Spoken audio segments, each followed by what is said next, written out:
COVID-19 has already reshaped the business of music. I am teaching a special topics course on music industry now during COVID-19 that has about 100 students in it who are exploring from each of their areas of passion what's happening in the current crisis.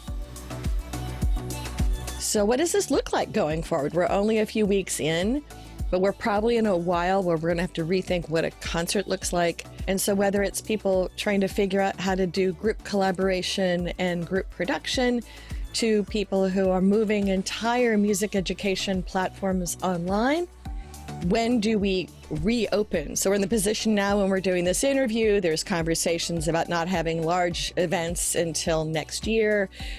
Is that what's going to be happening? Has this really changed the relationship between small local venues that will need to respace themselves, the economics of having a venue, closures of many venues, and the tug-of-war a bit for attention with the big festivals?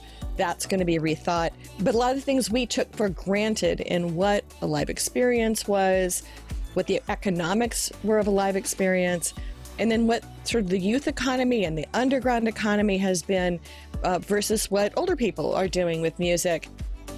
I'm extremely interested right now in how we are creating around this, how we're using, whether it's creative tools, how we are using arts and music to comment, to make sense of all of this. And I'm spending probably half my class time at times talking about meaning making in this. And I think that for a lot of us, it's an opportunity to question the way we've been doing things, take some of the load off our backs of the way we've been working, and to sort of think about, how do I need to skill up? Who do I work with? How do I think of new ways to communicate and collaborate? I think through all of this, there's opportunities for virtual education that is global, that is connecting schools, that we're in conversations with other institutions about collaborating on virtual programs. And I do think there's an opportunity here to reflect and think about, how might I work with people who are not in my backyard? How might I think about how I work on my music? And maybe how do I think about how to rebuild my own communities, to think about who I want to spend time with, think about what I want to create, and think of the impact I want to have on the world. And maybe it's a whole new network of relationships and businesses that make this work going forward.